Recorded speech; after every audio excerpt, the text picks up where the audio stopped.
মোমো, পকোড়া, বিরিয়ানি, ফুচকা খাবারের সম্ভারে জমজমাট স্কুলের খাদ্যমেলা।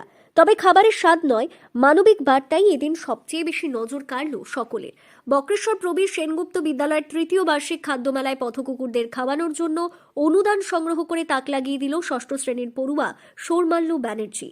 প্রতি বছরের মতো এবছরও বক্রেশ্বর প্রবীর সেনগুপ্ত বিদ্যালয়ে আয়োজন করা হয় খাদ্য মেলার। এই মেলায় বিক্রেতার ভূমিকায় থাকে স্কুলের পড়ুয়ারাই। এবছর মোট 55 জন পড়ুয়া মিলিতভাবে 32টি স্টল করে। ছাত্রছাত্রীরা নিজেদের বাড়ি থেকে তৈরি করে এনেছিল নানা ধরনের খাবার: phuchka, Mexican chow mein, bread roll, biryani, pakora, momo, ghugni, ছানার পায়েস থেকে শুরু করে পেয়ারা মাখা পর্যন্ত। বিরিয়ানি, চিকেন বিরিয়ানি বিক্রি বাটা ভালোই হচ্ছে, এবং কেউ কেউ প্রি বিক্রয় করে দিয়ে গেছে। এতটাই বিক্রি বাটা। আমরা বিরিয়ানির সাথে স্যালাড দিচ্ছি, রায়তা দিচ্ছি, আর পাঁচ দিচ্ছি। প্যাকিংয়ের ব্যবস্থাও আছে, যে প্যাকিং নিয়ে যাওয়ার ইচ্ছে স্যার প্যাকিংও নিয়ে যাচ্ছে, এবং স্যাররাও খুব সাপোর্টিভ, তাও যথেষ্ট সাপোর্ট করেছেন স্যার ম্যামরা। মেলার শেষে মোট বিক্রির অঙ্কের হিসেব না মিললেও জানা গেছে প্রায় সমস্ত খাবারই বিক্রি হয়ে যায়। কেউ 300 টাকার খরচে তৈরি করা ঘুগনি বিক্রি করেছে 2000 টাকায়, আবার কেউ বিরিয়ানি বিক্রি করে আয় করেছে প্রায় 3000 টাকা। ছানার পায়েস, পকোড়া, মোমো মিলিয়ে একাধিক স্টলে বিক্রি হয়েছে হাজার হাজার টাকার খাবার।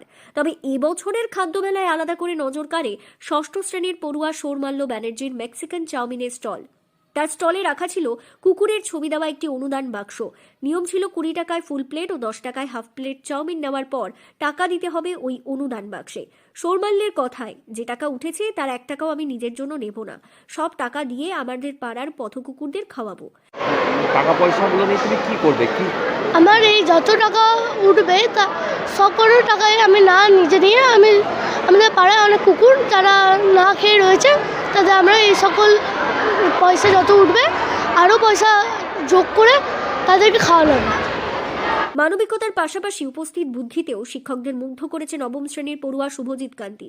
খাদ্যমেলায় সে মশলামুড়ি স্টল করেছিল। দ্রুত মশলামুড়ি শেষ হয়ে যাওয়ায় হতাশ না হয়ে স্কুলে আরেক ছাত্র সৌভিক নন্দীর কাছ থেকে ঘুগনি কিনে এনে তাতে নিজের মুড়ির মশলা মিশিয়ে নতুনভাবে বিক্রি করে বাড়তি লাভ করে সে। তার এই বুদ্ধিমত্তায় রীতিমতো চমকে যান শিক্ষক শিক্ষিকারা। বিদ্যালয়ের প্রধান শিক্ষক মামুন হাসান জানান, বাচ্চারা স্বনির্ভর কিভাবে হওয়া যায় সেটা একটু করে, আর বাড়ির খাবার অনেকের সঙ্গে শেয়ার করতে পারে।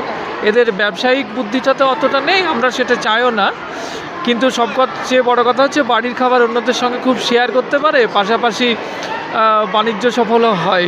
সেই হিসেবে দেখতে গেলে অনেক বাচ্চা দেখেছি নিজেদের খাবারটা শেষ হয়ে গেলে পাশের বন্ধুর থেকে কিনে নিয়ে চলে আসে, আসার পরে আবার কিন্তু একটু বেশি দামে বিক্রি করে। খাবারের স্বাদের পাশাপাশি মানবিকতা ও বাস্তব জীবনে শিক্ষায় ভর করে এবছরের খাদ্যমেলা হয়ে উঠল এক অনন্য দৃষ্টান্ত। বীরভূম থেকে সুদীপ্ত গড়াই, লোকাল 18 বাংলা।